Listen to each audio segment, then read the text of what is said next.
Guys, welcome to my channel and subscribe to our channel and press the bell icon to get the notification of latest video. Let's start.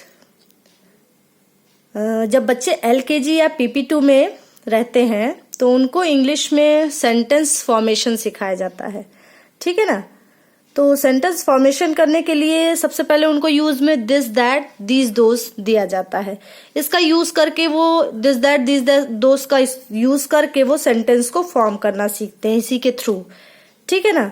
लेकिन अगर हमको और better तरीके से उनको सिखाना है तो इसके लिए हमको रियल में कुछ करना होगा, जिससे कि जैसे हम घर पे हैं बच्चों के साथ या उनके साथ में बाहर में कहीं गए हैं तो आसपास की चीजों से हमें उन्हें सिखाना होगा, क्योंकि बच्चे इस तरह से ज्यादा अच्छे से सीखते हैं।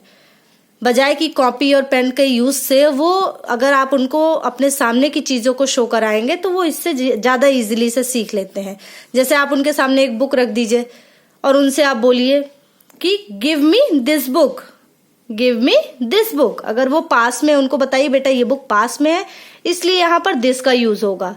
सपोज कोई बुक दूर में है, दूर रखी है, तो आप उनको ये बताइए कि ये दूर है, तो दूर की चीजों में दैट का यूज होता है। और सिंगुलर फॉर्म, सिंगुलर और प्लूरल के लिए भी उन्हें बताइए कि सिंगुलर फॉर्म में है तो दिस का यूज होगा और प्लूरल फॉर्म में है तो दीस का यूज होगा, ठीक है। और पास की चीजों के लिए दिस का यूज होता है, दूर की चीजों के लिए दैट का यूज होता है, ठीक है।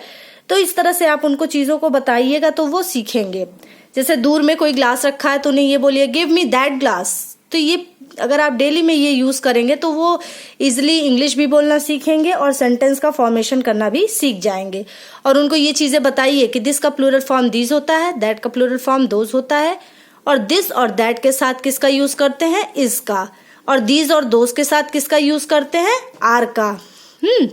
तो इस तरह से वो सीखेंगे। अब हम वर्कशीट के थ्रू बच्चों को इसको बताएंगे कि कैसे वर्कशीट के थ्रू उनको सिखाया जा सकेगा। दिस का यूज सबसे पहले तो आप इस तरह से वर्कशीट के फॉर्म में कुछ ड्रॉ कर सकते हैं और उनको लिखने को अगर देंगे तो इससे वो स्पेलिंग को इजीली वो लर्न करना सीख जाएंगे। जैसे यहाँ ice cream, cup, candy, box and pencil ऐसे ड्रॉ कर दिया मैंने।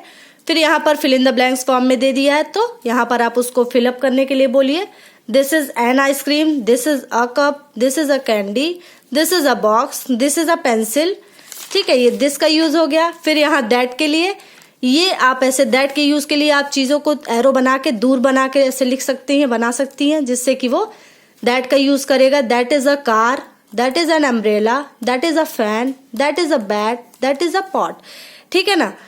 तो इस तरह से जब बच्चा दिस और दैट का यूज करना सीख जाएगा तब उसके कंफ्यूजन को दूर करने के लिए आप यहाँ पे मिक्सअप फॉर्म में ऐसे दे सकते हैं दिस और दैट के यूज को, ठीक है ना।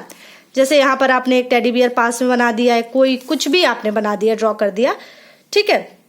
तो यहाँ फिल इन द ब्लैंक्स लिख दिया, पास में है तो this is a teddy bear. फिर यहाँ मैंने कैप ड्रॉ की है तो एरो बना दिया है तो दैट इज अ कैप, ये दूर है, दैट इज अ कैप।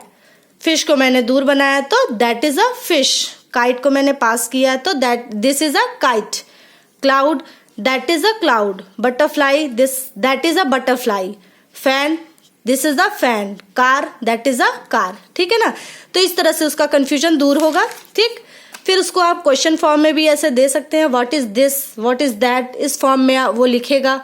जैसे वो आप उससे पूछेंगे पास में है तो व्हाट इज दिस, तो वो आंसर लिखेगा दिस इज अ पेंसिल। अगर उसने वो सब सीख लिया है तो उसे क्वेश्चन आंसर में कोई प्रॉब्लम नहीं होगी, ठीक है। तो दिस और दैट के लिए इसी तरह से आप क्वेश्चन वाइज फॉर्म करके आप दे सकते हैं, वो इजिली इसको कर लेगा। आफ्टर दैट फिर दीज के यूज को, दीज के लिए ऐसे आप कई सारे पिक्चर्स ड्रॉ कर दीजिएगा। ऐसे पास में है तो these are ice creams, these are cups, these are candies. इस तरह से उसको प्लूरल फॉर्म सबसे पहले उसको सिखाइए, प्लूरल फॉर्म क्या होते हैं। प्लूरल फॉर्म को इस तरह से वो सीखेगा तो ये इजिली कर लेगा, ठीक है। फिर दोज के लिए, दोज के लिए भी वही सेम करना है। जैसे दैट में था दूर है बट प्लूरल फॉर्म है, इसलिए दोज का यूज इस तरह से उसको बताइए आप, ठीक है। फिर नेक्स्ट एक है क्वेश्चन आंसर फॉर्म में, आप उसको इस तरह से एक ये अगर करना सीखा है तो सेंटेंस जो इंफॉर्मेशन है इससे उसको पता होगी कि सेंटेंस कैसे फॉर्म होता है, सेंटेंस के बारे में उसे इंफॉर्मेशन मिलेगी। जैसे कि मैंने यहाँ एक बैट बनाया, आप उससे ऐसे बना के पूछ सकते हैं इज दिस अ बैट, तो उसको यहाँ लिखना रहेगी yes this is a bat. फिर नेक्स्ट मैंने ड्रॉ किया cup, is this a car? तो यहाँ बच्चा कंफ्यूज होगा, थोड़ा सा बोलेगा no this is not a car, ऐसा no this is a cup, बस डायरेक्ट ये लिख दिया तो ये रॉन्ग है। वो यहाँ ये बोलेगा no this is not a car this is a cup, ठीक है ना। तो इस तरह से हमारा ये सेंटेंस पूरा हुआ, अदरवाइज सेंटेंस रॉन्ग रहेगा अगर वो डायरेक्ट यहाँ लिख देगा no this is a cup, ये सेंटेंस रॉन्ग है इस तरह से, ठीक है ना। तो ये वीडियो आपको कैसा लगा प्लीज लाइक करिएगा और शेयर करिएगा अपने फ्रेंड्स के साथ। Thank you for watching my video.